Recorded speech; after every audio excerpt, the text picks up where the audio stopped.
సంధ్యారాణి ఉప్పుమాగులూరు తనకి చెవిలో ఎడమ భాగం రిపోర్ట్స్ కూడా తీసుకొని వచ్చింది. ఆ రిపోర్ట్స్లో తన ఎడమ భాగం ఎడమ చెవిలోనికి ఒక పురుగు వెళ్ళి ఆ పురుగు లోపలే ఉండి చీము పట్టేసి విపరీతంగా నొప్పి. తనైతే రక్షణ పొందింది, అన్యజనుల కుటుంబంలో నుంచి వచ్చింది, విగ్రహారాధన చేసే కుటుంబంలో నుంచి వచ్చింది. తన ఇంట్లో ఎవరు రక్షణ పొందిన వారు లేరు. తనైతే యేసుక్రీస్తుని తన సొంత రక్షకుడిగా అంగీకరించి దేవుని సన్నిధికి క్రమంగా వస్తున్నటువంటి సహోదరి.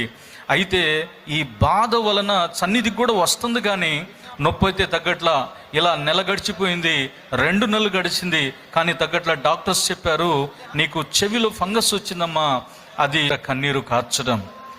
హిజ్కియా దేవుని సన్నిధిలో కన్నీళ్లు కార్చినప్పుడు కన్నీళ్లు చూచినటువంటి దేవుడు అతని ఆయుష్ పొడిగించినట్లుగా ఈ చెల్లి దేవుని సన్నిధిలో కన్నీళ్ళు ఒక్కటే, దేవుని మాటలు వినడానికి లేదు, ఆ నొప్పి భరించడానికి అంత విపరీతమైనటువంటి బాధ. తర్వాత హాస్పిటల్కి వెళ్ళినప్పుడు డాక్టర్లు వైద్యం చేశారు. ఆ లోపల ఉన్నటువంటి చీము అదంతా కూడా ఆ ఫంగస్ ఏదైతే ఉందో అదంతా తీసేశారు. దేవుడు చేసినటువంటి అద్భుతం ఏంటంటే ఈరోజు చక్కగా చెవి వినబడుతుంది. దేవుని గురించి తను తెలిసినటువంటి వారందరికీ సాక్ష్యం ఇస్తుంది. రిపోర్ట్స్ కూడా తీసుకొని వచ్చిందండి. దేవునికే మహిమ కలుగును గాక.